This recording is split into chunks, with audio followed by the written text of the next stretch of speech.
حضرت ابراہیم علیہ السلام کی عمر مبارک 86 برس ہو چکی تھی، تاہم اولاد کی نعمت سے محروم تھے۔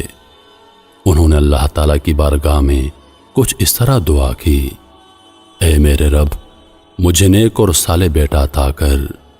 یہ دعا اللہ کی بارگاہ میں قبول ہوئی اور آپ کی دوسری بیوی حضرت ہاجرہ رضی اللہ تعالی عنہا کے بطن سے آپ کو حضرت اسماعیل علیہ السلام کی پیدائش کی خوشخبری سنا دی گئی۔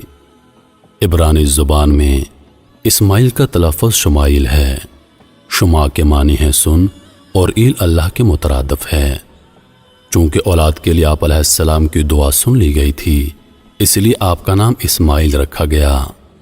حضرت سارہ رضی اللہ تعالی عنہا حضرت ابراہیم علیہ السلام کی پہلی بیوی تھیں، اس لیے حضرت ہاجرہ رضی اللہ تعالی عنہا کے بطن سے حضرت اسماعیل علیہ السلام کی پیدائش کی خبر ان پر شاک گزری۔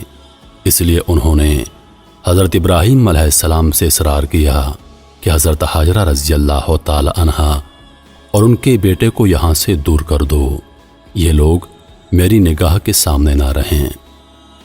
حضرت ابراہیم علیہ السلام کو یہ بات بہت ناگوار گزری، مگر بارگاہ الہی سے جب حکم ہوا کہ حضرت ہاجرہ اور اسماعیل کو عرب کے ریگستان میں چھوڑ دیا جائے، حضرت ابراہیم علیہ السلام حضرت ہاجرہ رضی اللہ تعالی عنہا اور حضرت اسماعیل علیہ السلام کو اسی جگہ لے آئے جہاں آج کعبہ ہے۔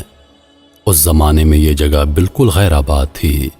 ایک تھیلی کھجور اور ایک مشکیزہ پانی کے ہمراہ آپ نے انہیں وہاں چھوڑ کر جب جانے لگے تو بی بی ہاجرہ رضی اللہ تعالی عنہا نے انہیں روک کر پوچھا: ہمیں اس بیابان میں چھوڑ کر آپ کہاں چل دیے؟ حضرت ابراہیم علیہ السلام کی خاموشی پر حضرت بی بی ہاجرہ رضی اللہ تعالی عنہا نے پوچھا: کیا یہ میرے رب کے حکم سے ہے؟ حضرت ابراہیم علیہ السلام نے ہاں میں جواب دیا۔ تب بی بی ہاجرہ رضی اللہ تعالی عنہا نے انہیں جانے دیا اور فرمایا: ہمارے لیے اللہ ہی کافی ہے۔ حضرت ابراہیم علیہ السلام جب چلتے چلتے ایسی جگہ پہنچے کہ دونوں ماں بیٹا نگاہوں سے اوجھل ہو گئے تو آپ نے اپنے دونوں ہاتھ بلند کیے اور اللہ کے حضور عرض کیا: اے میرے رب، میں نے بسائی ہے ایک اولاد ایسے میدان میں جہاں کھیتی نہیں، تیرے ادب گھر والے کے پاس۔ اے رب، ہمیں تا قائم رکھ ربط۔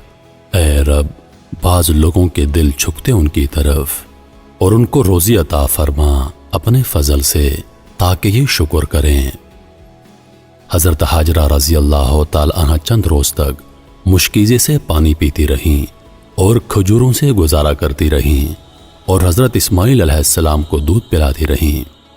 جب پانی اور کھجوریں ختم ہو گئیں تب وہ پریشان ہو گئیں، کیونکہ وہ خود بھوکی تھیں، اس لیے دودھ بھی نہ اترتا تھا، اور بچے نے بھوک اور پیاس سے رونا شروع کر دیا تھا۔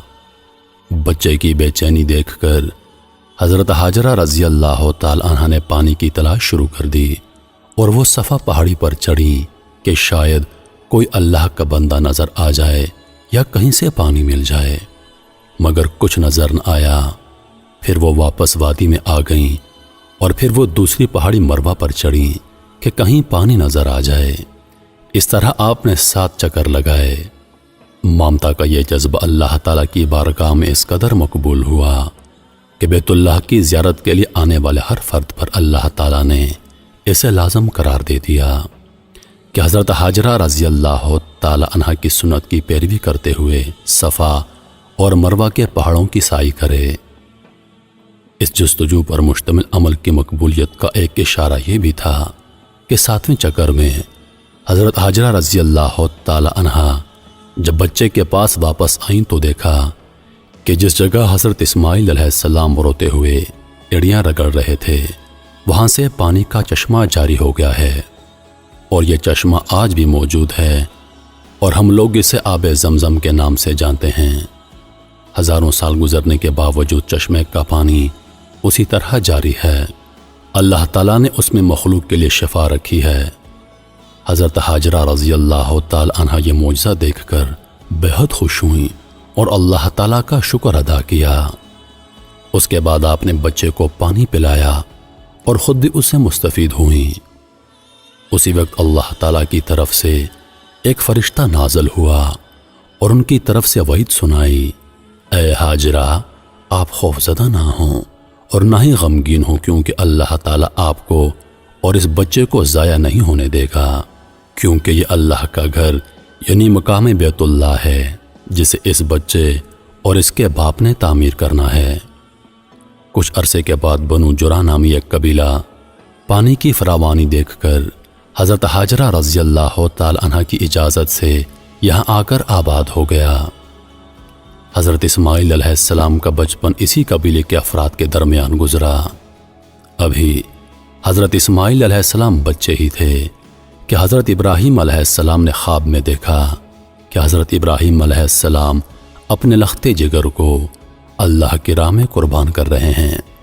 آپ علیہ السلام نے مسلسل 3 راتیں ایک ہی طرح کا خواب دیکھا، لہذا آپ کو یقین ہو گیا کہ یہ خواب یقیناً اللہ تعالیٰ کی طرف سے ہی ہے، اور آپ علیہ السلام نے اللہ تعالیٰ کے حکم کی تعمیل کا ارادہ فرمایا اور اپنا تمام خواب اپنے بیٹے کو سنایا، اور پھر حضرت اسماعیل علیہ السلام سے پوچھا، میرے بیٹے، میں تجھے اپنے خواب کے پیش نظر اللہ کی راہ میں قربان کرنا چاہتا ہوں، بتا تیری کیا رائے ہے؟ اس پر حضرت اسماعیل علیہ السلام نے انتہائی تحمل کے ساتھ فرمایا، بابا جان، آپ اللہ کے نبی اور ان کے برگزیدہ بندوں میں سے ہیں، آپ بے فکر ہو کر اللہ کے حکم کی تعمیل کریں، انشاءاللہ آپ مجھے انتہائی صبر والا پائیں گے۔ چنانچہ یہ دونوں اللہ کے بندے حکم خداوندی کے لیے گھر سے نکل کھڑے ہوئے۔ روایات میں آتا ہے کہ ابلیس نے انہیں ناکام بنانے کے لیے کئی طریقے اپنائے۔ سب سے پہلے وہ بی بی ہاجرہ رضی اللہ تعالی عنہ کے پاس پہنچا اور انہیں بتایا کہ حضرت ابراہیم علیہ السلام اپنے بیٹے کو اللہ کی راہ میں قربان کرنے چل پڑے ہیں۔ اس پر بی بی ہاجرہ رضی اللہ تعالی عنہ نے فرمایا، اسماعیل ہماری اکلوتی اولاد ہے، ابراہیم ایسا نہیں کر سکتے۔ پھر ابلیس نے کہا وہ اللہ کے حکم کے مطابق کر رہے ہیں۔ اس پر بی بی ہاجرہ نے فرمایا، اگر یہ میرے خالق کی رضا ہے تو میں اس پر راضی ہوں۔ جب یہاں ابلیس کے سارے وار ناکام ہو گئے تو اس نے حضرت ابراہیم علیہ السلام کو اکسانے کا ارادہ کیا اور ان کے دل میں باپ کی شفقت کو ابھارنے لگا اور کہا، اے ابراہیم، اسماعیل آپ کی اکلوتی اولاد ہے، آپ عمر رسیدہ ہیں اور انہی سے آپ کی نسل ہے، یہ آپ کیا کرنے جا رہے ہیں؟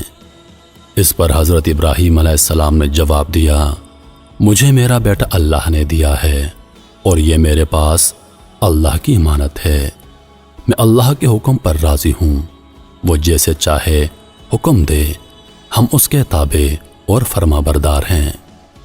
آپ علیہ السلام کے جواب سے ابلیس کو سخت مایوسی ہوئی، لیکن اس نے آپ کو بہکانے کی اپنی ناکام کوشش جاری رکھی، حتیٰ کہ اس نے حضرت اسماعیل علیہ السلام کو بھی بہکایا، لیکن وہ بھی اپنے مقصد پر ڈٹے رہے۔ حضرت اسماعیل علیہ السلام نے فرمایا، میں اپنی رب کی رضا میں راضی ہوں، میرے رب نے میرے بابا کو براہ راست میری قربانی کا حکم خواب میں دیا ہے، اور انبیاء کرام کے خواب سچے ہوتے ہیں۔ کہا جاتا ہے کہ ابلیس نے انہیں 3 مرتبہ قربان گاہ جانے کی راہ میں حائل ہونے کی کوشش کی، اور تینوں مرتبہ حضرت اسماعیل علیہ السلام اور حضرت ابراہیم علیہ السلام نے ان پر کنکر برسائے اور اسے کامیاب نہ ہونے دیا۔ یہی وہ سنت ہے جسے ہر سال حجاج کرام دہراتے ہیں، اور یہ سنت رمی کہلاتی ہے۔ بالآخر دونوں باپ بیٹا وادی منع میں پہنچے، جہاں اسماعیل علیہ السلام کو ذبح کرنا تھا۔ تب کائنات نے وہ منظر دیکھا جو اس سے پہلے کبھی نہیں دیکھا تھا اور نہ شاید قیامت تک دیکھ پائے گا۔ زمین و آسمان ساکت ہیں، کائنات حیران ہے، فرشتے عرش سے زمین پر عجیب منظر دیکھ رہے ہیں۔ تبھی اسماعیل علیہ السلام کہتے ہیں، ابا جان، آپ میرے دونوں ہاتھ اور دونوں پاؤں باندھ دیجئے تاکہ چھری چلاتے وقت آپ کو کوئی دقت نہ ہو، اور ابا جان، آپ مجھے زمین پر منہ کے بل لٹائیے گا تاکہ میرا چہرہ زمین کی طرف ہو۔ اگر میرا چہرہ آپ کی طرف ہوا تو کہیں آپ کو مجھ پر ترس نہ آ جائے اور آپ مجھے ذبح نہ کر پائیں۔ ابا جان، اپنی آنکھوں پر پٹی باندھ لیجئے گا اور ذبح کرنے کے بعد میرا کرتا میری ماں کو دے دیجئے گا تاکہ انہیں صبر آ جائے۔ باپ نے ان سب باتوں پر عمل کیا، بیٹے کا ماتھا چوما، پاؤں باندھے اور بیٹے کو زمین پر منہ کے بل لٹا دیا اور چھری چلا دی۔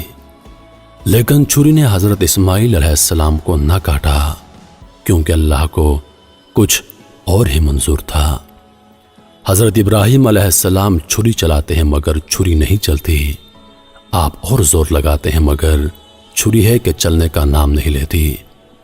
آپ علیہ السلام چھری سے فرماتے ہیں، اے چھری، تو کیوں نہیں چلتی؟ میرے ننھے اسماعیل کا گلا تو بہت نازک ہے، تو کیوں نہیں چلتی؟